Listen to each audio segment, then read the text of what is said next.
La base du lit est un morceau de bois et elle le regarde devant elle. D'accord, c'est là que tu dis que tu as fait ce que tu as fait avec elle sous la douche. Ensuite, Oui, j'essaye de me réveiller quand elle met l'eau froide et de la réveiller aussi.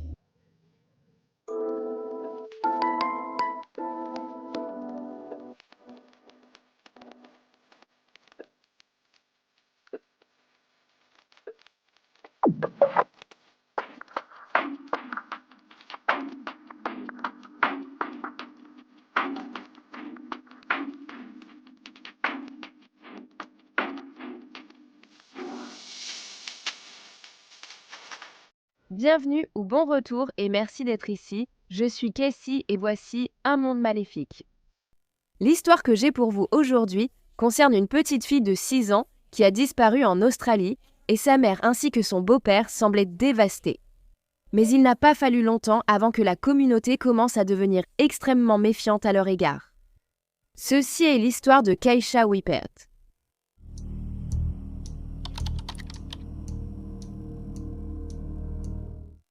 Keisha Louise Whippert est née le 22 avril 2004 de sa mère Christy Abraham et de son père Chris Whippert. C'était une petite fille joyeuse, douce et pétillante. Elle adorait les chats, Hannah Montana, les papillons, et sa couleur préférée était le violet. Keisha, âgée de 6 ans, vivait avec sa mère Christy, son beau-père Robert Smith et ses 2 frères et sœurs dans leur appartement situé sur l'avenue Woodstock, à Mount Druitt, Sydney, en Australie. Le matin du dimanche 1er août 2010, Christy s'est réveillée pour découvrir que sa fille avait disparu de son lit.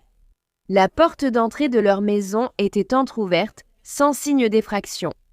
La mère a déclaré qu'elle avait vu Keisha pour la dernière fois lorsqu'elle l'avait couchée la veille au soir, vers 21h30. La petite fille portait un pyjama rose et une veste violette pumpkin patch. Christy a supposé que sa fille était probablement aussi pieds nus. Elle a aussi dit à la police avoir laissé la porte d'entrée déverrouillée la nuit précédente, la chambre de Keisha étant à quelques mètres. Bonjour, je viens de me lever, je suis allée aux toilettes et j'ai vu que ma porte d'entrée était ouverte et que ma fille n'est pas là. Faites venir la police tout de suite, s'il vous plaît. D'accord. Quel âge a votre fille? Avez-vous vérifié tous les logements? Je viens juste de me lever. D'accord. Comment tu t'appelles? Christy, je suis maman. D'accord, Christy, ton nom de famille. Abraham. Comment s'appelle ta fille? Keisha. Qu'est-ce que c'est? Keisha. Oui, d'accord. Donc elle, d'après ce que tu sais, elle serait en pyjama ou tu ne sais pas? Elle est en pyjama. J'ai compris, d'accord. À quelle heure l'avez-vous vue pour la dernière fois? Hier soir? Je l'ai mise au lit vers 9h moins le quart à nouveau. D'autres membres de votre famille vivent-ils aussi à l'étage de l'unité? Non. Des voisins avec qui elle parlait? Non, non. Je viens d'en informer la police. Nous avons la police. Tout le monde est en route pour venir vous voir. D'accord. Et elle n'a jamais fait ça? Par exemple, elle se lève, joue, parfois la nuit, regarde un coin de sa fenêtre. Avant, je ne sais pas si vous... Je ne sais pas. Oui? D'accord. Vous n'êtes que toutes les deux à vivre là-bas? J'ai un enfant de 2 ans et un bébé de 3 semaines. Est-ce qu'ils sont toujours là? Oui, ils sont toujours là. Ils sont toujours là? Oui, c'est le père de l'enfant. Il va bien, il est là. D'accord. Maintenant, Christy, tout le monde est en route là-bas. Il crie dehors dans les rues pour nous. Oui, il est parti la chercher. Comment il s'appelle? Robert? Robert. Robert. Qui manque. Tu as vérifié tous les placards? Oui, il n'est pas là. Je regarde partout. Il n'a pas fallu longtemps avant qu'environ 40 policiers et plus de 100 bénévoles commencent à chercher le garçon de 6 ans. Ils ont cherché partout, y compris dans les broussailles et les canalisations du quartier voisin de Bidwell. La famille élargie de Keisha a signalé qu'il était inhabituel pour elle de s'éloigner seule. Cependant, ils ont également supposé qu'elle avait peut-être quitté la maison pour jouer avec des chats errants qui vivaient à proximité. Et pendant ce temps, elle aurait été enlevée. Les autorités voulaient également parler avec le père biologique de Keisha, Chris, qui habitait non loin de là. Il affirmait fermement que, bien qu'il payait une pension alimentaire, il n'avait pas vu sa fille depuis des années et qu'il n'avait rien à voir avec sa disparition. Lorsqu'un officier a ensuite dit au père qu'un témoin l'avait vu près de l'appartement de Christy le matin où Keisha avait disparu, il a nié et a dit qu'il n'avait pas quitté la maison car il se remettait encore d'une importante opération du pied qu'il avait subie quelques semaines auparavant. Les membres de la communauté ont organisé une veillée aux chandelles pour Keisha et un mémorial composé de peluches, de bougies et de fleurs s'est rapidement formé devant chez elle. Tout le monde espérait que la petite fille de 6 ans serait retrouvée saine et sauve. 2 jours après sa disparition, sa mère, Christy, et son beau-père, Robert, ont lancé un appel. Toute personne ayant des informations concernant l'endroit où se trouve Keisha est priée de se manifester auprès des autorités.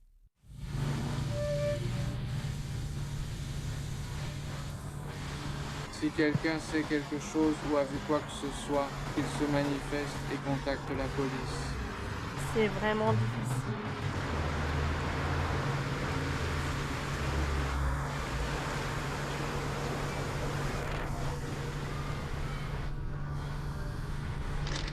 Rob, veux-tu nous raconter la dernière fois que tu as vu Keisha? Le karma de la vie pour elle. Regarde mon film pour te préparer.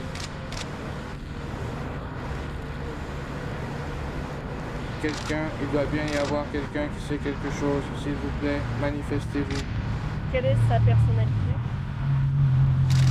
Elle est belle. Tu sais, drôle, toujours joyeuse.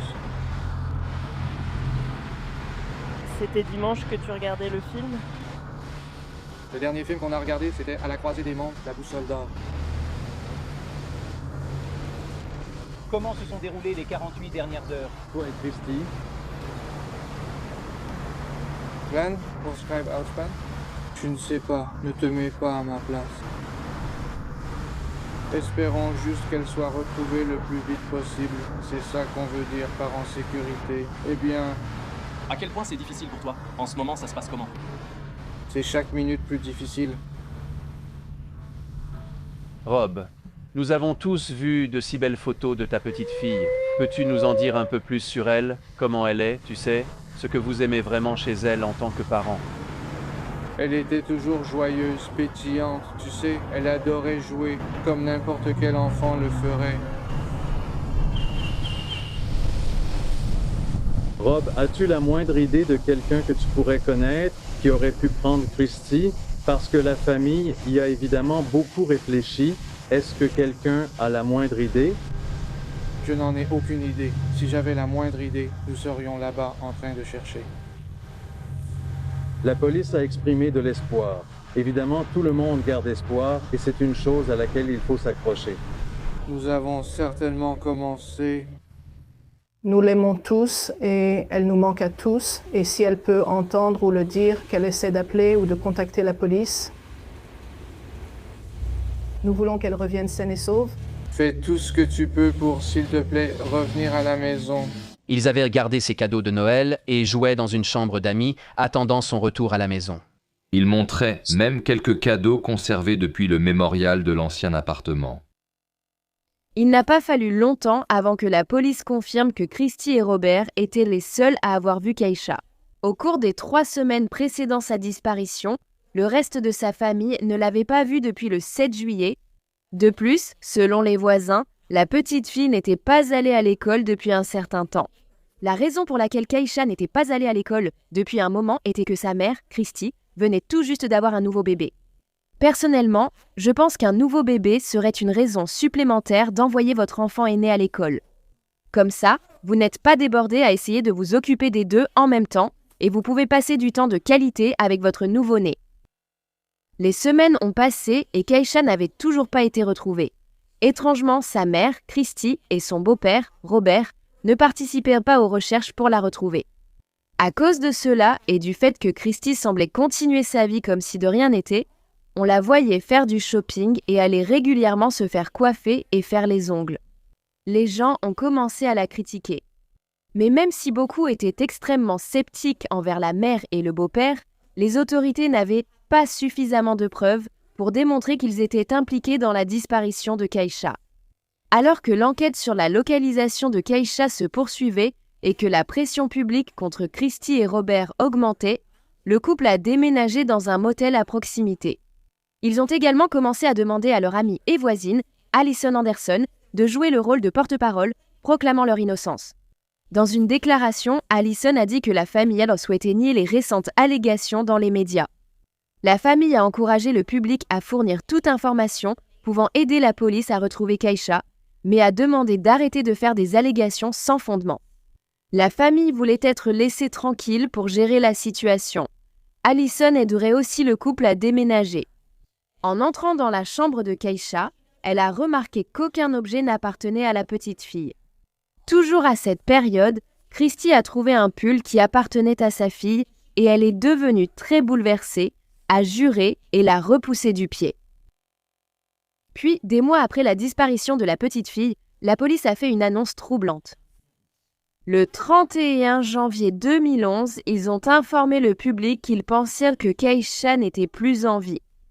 Les détectives avaient découvert que le sang de la fillette de 6 ans se trouvait dans chaque pièce de l'appartement où elle avait vécu. Lorsque Christy a ensuite été amenée au poste de police et interrogée à ce sujet, elle a feint l'ignorance. Y aurait-il une raison pour laquelle il y aurait plus de sang, non seulement dans son logement, mais dans tout le logement? Qu'est-ce que tu essayes de dire? Je dis simplement qu'en examinant frénétiquement le logement, il y avait du sang de Keisha partout. Et j'essaye juste de te demander comment cela a pu arriver. Je ne sais pas. Tu parles du parc, Randy Woodstock? C'est juste à côté. Oui. D'accord. Donc pour que Robert se retrouve à Westville, à Mount Druid, est-ce que c'est inhabituel? Qu'est-ce que tu veux dire? Eh bien, quand Robert a quitté votre unité, il est allé jusqu'à Westville, il a regardé à l'intérieur de Westville. Il a observé partout où nous sommes allés jusqu'au Westfield. Mais tu ne prends pas la photo? Je vais te dire, genre... J'ai passé une semaine dans sa vie, elle n'a jamais quitté l'unité. Alors, qu'est-ce que tu essaies de dire? Pourquoi s'est-il retrouvé au centre commercial de Mount Druid? Mais il a regardé partout et il est allé jusqu'à Mount Jordan. On n'y va pas pour faire ses courses. Pourquoi irait-elle là-bas? Elle n'y était jamais allée, non? Elle y est déjà allée? Peut-être pas la semaine que tu dis, mais c'est fini. Sérieusement, tu veux dire quoi? Ce que je dis, c'est que Robert, pourquoi est-il allé à Westville? C'est tout ce que je demande. Tu veux parler à quelqu'un de CT? C'est beaucoup à organiser et loin de chez toi. On veut juste aller au fond. Elle est très en colère. Nous allons arriver au fond de ce qui lui est arrivé. Je ne sais pas comment elle fait ça. Tout le monde l'a mentionné. Alors, qu'est-ce que tu essayes de dire? Qu'on lui a fait quelque chose? Puis, enfin, le 22 avril 2011, ce qui aurait été le 7e anniversaire de Keisha, 2 personnes ont été arrêtées et inculpées pour son meurtre. Ces personnes étaient, bien sûr, sa mère de 28 ans, Christy Abrahams, et son beau-père de 31 ans, Robert Smith. Leur arrestation est survenue après que la police s'est infiltrée sous couverture et a finalement réussi à faire avouer à Christy ce qu'elle avait fait à Keisha. Au pied du lit, il y a un morceau de bois et elle s'est cognée la tête dessus. D'accord, et c'est là que tu as dit que tu as fait quoi? Tu l'as emmenée sous la douche. Ensuite... Oui, j'essayais de la réveiller, mais même avec de l'eau froide, elle ne se réveillait pas. Il l'a à peine ramenée à la maison. Et ensuite... Qui portait Félicia? Et ensuite, elle a commencé à me faire des bruits parce que je partais pendant la journée et puis le matin, elle ne rentrait pas à la maison. La mère a dit que le 12 juillet 2010, Keisha refusait de mettre son pyjama. Alors, Christy lui avait donné ce qu'elle appelait une petite poussée avec son pied. Cela a fait tomber Keisha, qui s'est cogné la tête contre le lit, même si elle disait que le corps de la fillette de 6 ans semblait mou comme de la gelée. À ce moment-là, Christy a insisté sur le fait que lorsqu'elle a demandé à Keisha de serrer son doigt, elle l'a fait. Mais ensuite, elle est devenue bizarre, alors Christy l'a mise sous la douche pour essayer de la réveiller. Keisha a commencé à faire des bruits étranges, mais sa mère pensait qu'elle irait bien, alors elle l'a mise au lit. Le lendemain matin, la petite fille a été retrouvée sans respiration. Christy a dit qu'elle et Robert sont ensuite allés dans le garage et ont pris une valise pour mettre le corps de sa fille dedans, puis ils sont restés dans la chambre de Keisha pendant 5 jours. Après cela, Christy et Robert ont pris un taxi jusqu'à Chalui, à environ 7 minutes de chez eux, et là, ils se sont débarrassés de son corps. Selon Christy, Robert avait placé des branches sur le corps de Keisha, puis il a versé de l'essence sur elle et l'a incendiée. Les restes de la petite fille ont été enterrés dans une tombe peu profonde.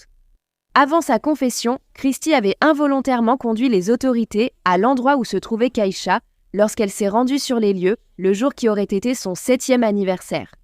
C'est à ce moment-là que Christy et Robert ont été arrêtés et accusés du meurtre de la petite fille. Ils ont été détenus sans possibilité de libération sous caution. Une communauté perd espoir pour la petite Keisha. Ça me brise le cœur. Il prie pour elle depuis si longtemps. Une communauté émue a tourné sa colère contre sa mère et son beau-père. Courir aide court dans aide. Les amis autrefois, soutiens du couple, ont estimé que leur sympathie avait été exploitée et ont manifesté devant le commissariat de Mount Druid. Ce que j'ai dans le cœur, c'est du bonheur pour Keisha, de la tristesse et beaucoup d'émotions mêlées. Un groupe plus sombre s'est réuni devant le mémorial, devant l'appartement où Keisha a disparu. L'immense élan de soutien pour elle s'est poursuivi alors qu'ils déposaient des jouets, des ballons et allumaient des bougies. Le mémorial, présent depuis la disparition de la fillette, montre que la communauté gardait espoir. Elle est aimée de tant de façons différentes par des personnes qu'elle n'a jamais connues, moi y compris. Accusés du meurtre de leur fille de 6 ans, la mère de Keisha, Christy Abrams, et son beau-père, Robert Smith, ont été conduits au tribunal ce matin sans aucun doute sur la colère de la communauté. Malgré les affirmations de Christy selon lesquelles la mort de sa fille n'était qu'un accident, l'autopsie de Keisha a révélé qu'elle avait été victime de sévices graves au cours des mois précédant sa mort. La petite fille avait des fractures dentaires et 10 blessures distinctes à la tête, à la mâchoire et au corps. Sa mâchoire avait été fracturée à 2 endroits différents. Suite à l'arrestation de Robert et Christy, plus d'informations sur la vie de Christy et Keisha ont commencé à émerger. Quand Christy était plus jeune, elle avait été victime de violences de la part de son père alcoolique. À l'époque, elle avait 10 ans, sa mère était décédée d'une crise et elle et son petit frère étaient les seuls à la maison. Elle a donc tout vu. Après la mort de sa mère, le père de Christy ne voulait pas avoir la garde d'elle ni de son frère, alors ils ont été placés en famille d'accueil. À l'adolescence, une psychologue a diagnostiqué chez Christy une déficience intellectuelle. Puis, à l'âge de 19 ans, elle a rencontré Chris Wippert et elle est tombée enceinte de leur premier enfant peu de temps après.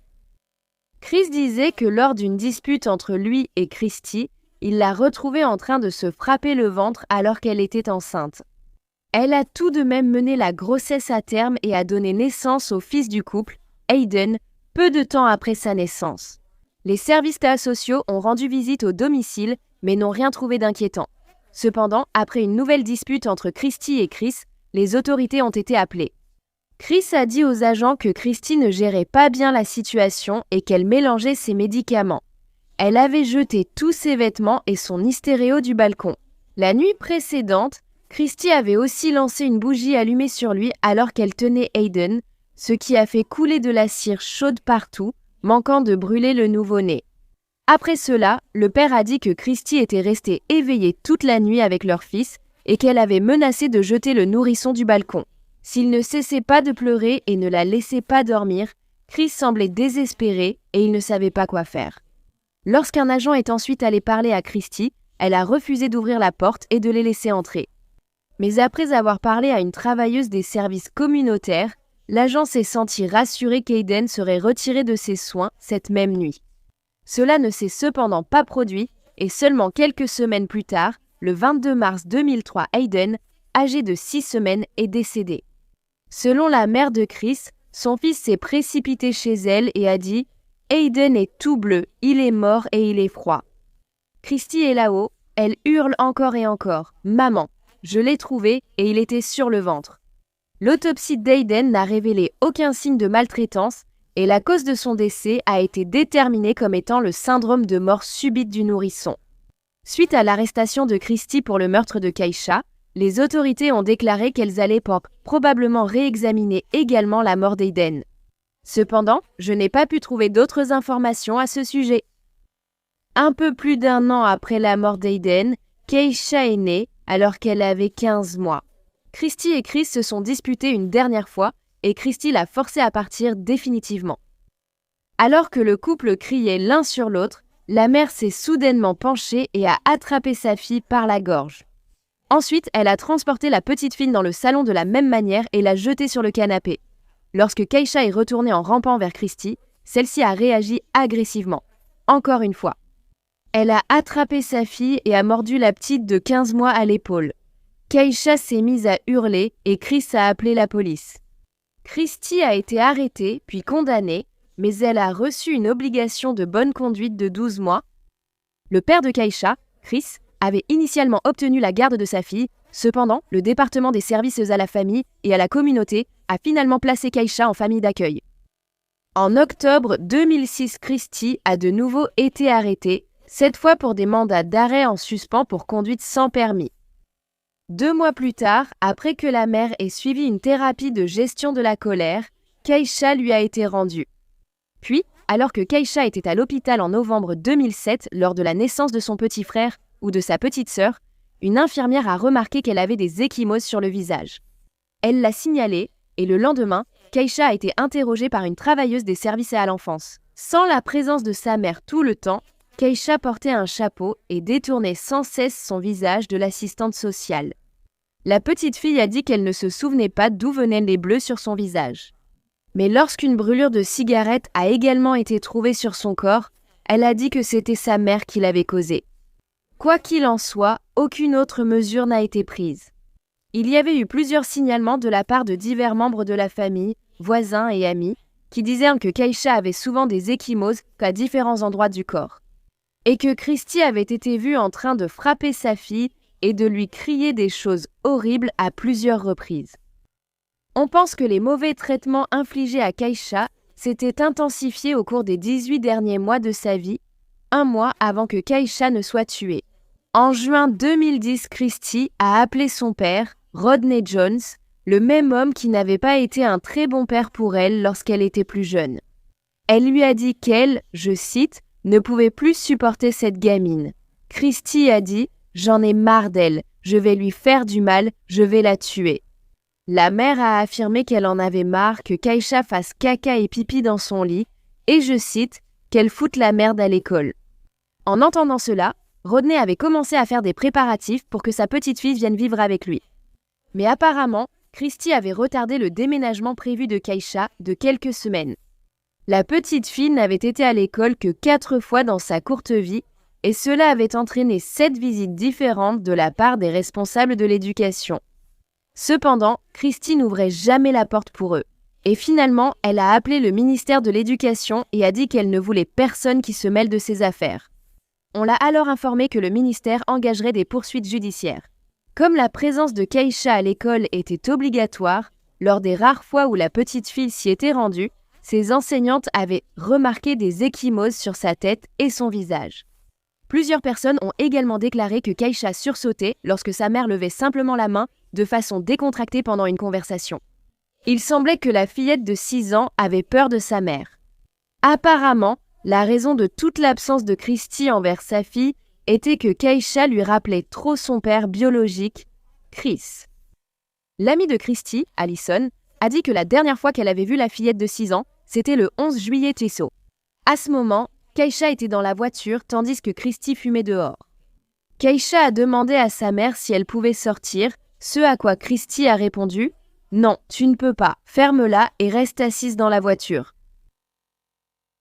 Après que Christy ait tué sa fille, elle et Robert se sont débarrassés de toutes les affaires de Keisha et ont également jeté les cartes SIM de leur téléphone.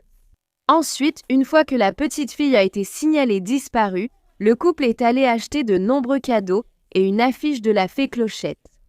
Tout cela pour pouvoir prétendre qu'ils étaient des parents aimants. Avant que Christy ou Robert ne soient jugés, en novembre 2012, le père biologique de Keisha, Chris, est décédé.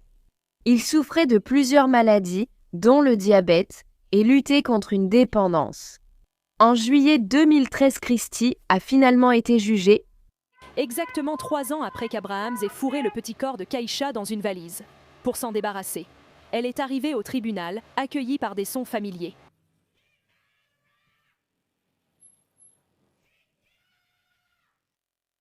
Christie avait déjà tenté de plaider coupable pour une accusation moindre d'homicide involontaire, mais les procureurs avaient rejeté cette proposition. Alors, lors du premier jour de son procès, Christie a décidé de plaider coupable du meurtre de sa fille Kaïcha. Cela lui a permis de bénéficier d'une réduction de peine de 10%. Au cours de l'audience, un médecin légiste a déclaré au tribunal que les dents de Kaïcha montraient qu'elle avait reçu jusqu'à 5 coups à la mâchoire. Avant sa mort, elle aurait souffert énormément. Le médecin légiste a également indiqué que de nombreux os de la fillette de 6 ans présentaient une nouvelle formation et un épaississement, ce qui est caractéristique de blessures en cours de guérison. Il pensait que ces blessures avaient été subies au cours des semaines et des mois précédant la mort de Kaïcha. Christie serait plus tard condamnée à purger 21 ans et 6 mois de prison avec un minimum de 16 ans à effectuer. Elle sera éligible à une libération conditionnelle l'année prochaine, en 2027. Alors que Christie était conduite hors du tribunal, son ex-amie Alison Anderson a crié qu'elle espérait qu'elle pourrisse en enfer. La grand-mère biologique de Kaïcha, dont le fils, Christopher Whippet, est décédé depuis, était satisfaite du résultat. Donc c'est enfin terminé et réglé, mais elle va rester là et se balancer. Certains ont été choqués d'apprendre que le juge a jugé le meurtre d'une gravité moyenne. Nous avons eu justice, mais pas la justice à laquelle nous nous attendions. En décembre 2011, le petit ami de Christie, Robert Smith, a été reconnu coupable d'homicide involontaire. Il avait auparavant avoué à la police qu'il avait entendu un grand bruit provenant de la chambre de Kaïcha environ 2 semaines avant qu'elle ne soit signalée disparue. Il a déclaré avoir trouvé la petite fille inconsciente au sol et tenté de la réveiller, en vain. Et au lieu d'appeler une ambulance, il est simplement allé se coucher, puis il est parti travailler. Le lendemain, à son retour, il a découvert que Kaïcha était morte. Robert a également déclaré aux autorités qu'il avait été comme un père pour la petite fille. Il a dit « Ce n'est pas ma fille, vous savez, mais je la traite comme si elle l'était ». Robert a ensuite été condamné à 12 ans de prison et en avril 2023, il a obtenu une libération conditionnelle. Cependant, moins de 2 ans après sa libération, en février 2025, Robert est décédé. Les funérailles de Kaïcha ont eu lieu en privé le 28 septembre 2011 et les personnes en deuil portèrent sa couleur préférée, le violet, en son honneur. Incroyablement, Christie et Robert ont tous deux fait une demande pour assister à ces funérailles, mais celles-ci ont été refusées. Une cérémonie commémorative publique a été organisée pour Kaïcha quelques semaines plus tard à l'église Holy Family de Mount Druitt. Ce qui aurait été son 13e anniversaire le 22 avril 2017, une célébration a eu lieu dans son parc préféré, la réserve Elizabeth Johnson. Pendant cette période, Alison Anderson a dévoilé un cheval à bascule en forme de papillon violet qu'elle avait installé sur l'aire de jeu, en l'honneur de Kaïcha.